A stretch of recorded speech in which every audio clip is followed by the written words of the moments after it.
अक्सर लगता है कि साम्राज्य सिर्फ तलवारों के दम पर बनते हैं, है ना? लेकिन असल में उनकी नींव रखी जाती है हल से, अनाज से और एक मजबूत आर्थिक व्यवस्था से। तो आज हम उसी क्रांति को समझने वाले हैं जिसने प्राचीन भारत के महान साम्राज्यों की बुनियाद डाली।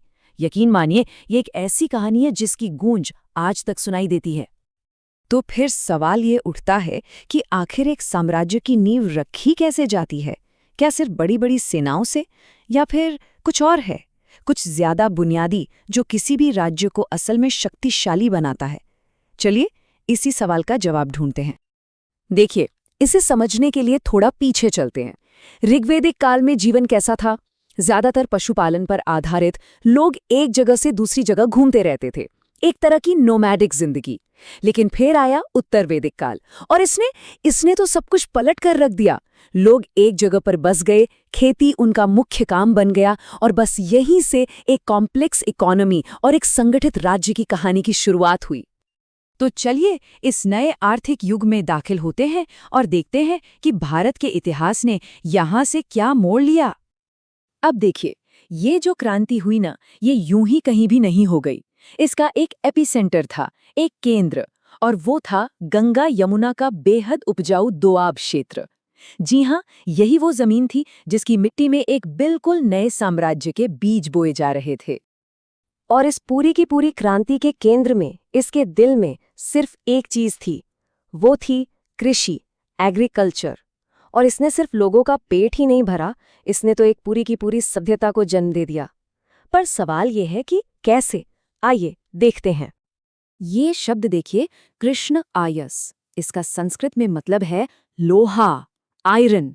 और यकीन मानिए, यही वो एक चीज थी, वो तकनीक थी जिसने पूरा का पूरा खेल ही बदल दिया। लोहे की कुल्हाड़ियों से घने जंगल साफ होने लगे। लोहे के हल ने वो कठोर जमीन भी जोत दी जो पहले नामुमकिन थी। बस इसी एक चीज ने कृषि का पूरा नक्शा बदल कर रख दिया। तो अब जब तकनीक नहीं थी, जमीन नहीं थी, तो जाहिर है फसलें भी नहीं आईं। और इनमें सबसे अहम था चावल, जिसे वो जमाने में व्रीहि कहते थे। इसके साथ साथ गेहूं, जौ, तिल और तरह तरह के दालें, इन सब ने मिलकर न सिर्फ लोगों के खाने पीने की आदतें बदली, बल्कि एक स्थिर, सेटल्ड जिंदगी की नींव भी डाल दी। और अब कहानी का सबसे बड़ा, सबसे जरूरी मोड़ आता है। पहली बार, इतिहास में पहली बार, खेती सिर्फ पेट भरने का जरिया नहीं थी। नहीं, अब किसान इतना अनाज उगा पा रहे थे जो उनकी अपनी जरूरतों से कहीं कहीं ज्यादा था। और इसी को कहते हैं अधिशेष या सरप्लस।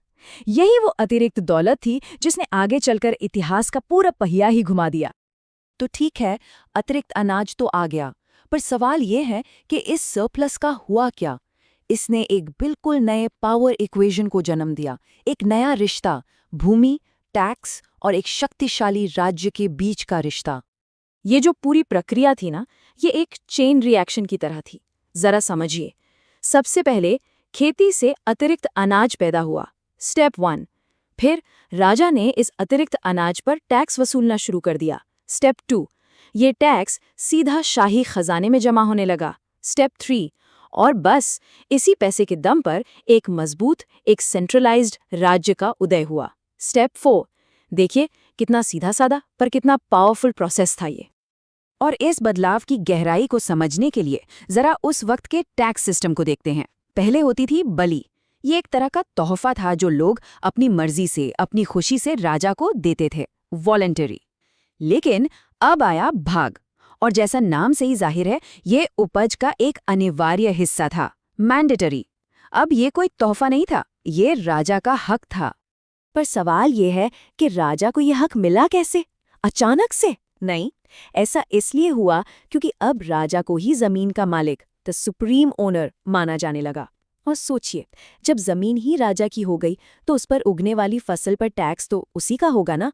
ये सोचने के तरीके में एक बहुत बहुत बड़ा बदलाव था। इस आर्थिक बदलाव का असर सिर्फ राजनीति तक ही नहीं रुका, नहीं, इसने तो पूरे समाज का ताना बाना ही बदल कर रख दिया। चलिए देखते हैं कैसे। जैसे जैसे इकोनॉमी बढ़ी, समाज में नए नए काम और हुनर पैदा होने लगे। सोचिए जरा, लोहार यानी आयंस्कार, बढ़ई, कुम्हार, बुनकर, सुनार, एक पूरी की पूरी स्किल्ड वर्कफोर्स तैयार हो रही थी। हर कोई अपने काम में माहिर। और फिर धीरे धीरे क्या हुआ? ये हुनर, ये पेशे पिता से बेटे को विरासत में मिलने लगे और यहीं से काम अब जन्म से तय होने लगे।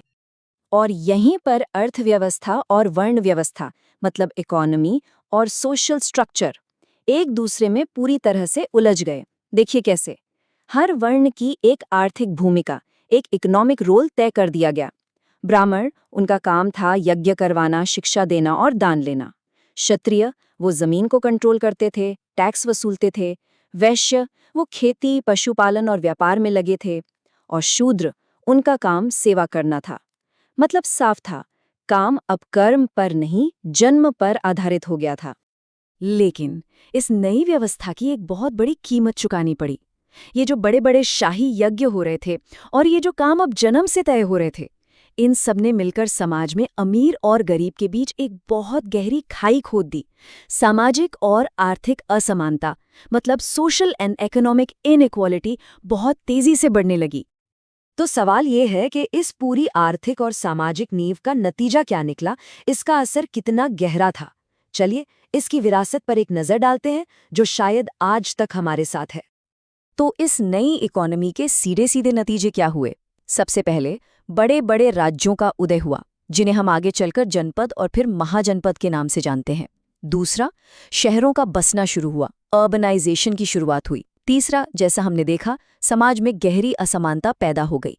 और चौथा, शायद सबसे दिलचस्प, इसी माहौल ने, इसी बेचैनी ने बौद्ध और जैन जैसे नए विचारों और धर्मों के लिए जमीन तैयार की। ये जो पूरा आर्थिक खाका था, ये इकोनॉमिक ब्लूप्रिंट, ये आज से लगभग 3000 साल पहले तैयार हुआ था। लेकिन सोचने वाली बात यह है कि इसकी गूंज आज भी हमारे समाज में, हमारी अर्थव्यवस्था में कितनी गहरी है। जमीन का मालिकाना हक, टैक्स का सिस्टम, समाज का ढांचा, जरा सोचिए, इनमें से कितना कुछ आज भी उसी पुरानी कहानी को दोहराता हुआ सा नहीं लगता।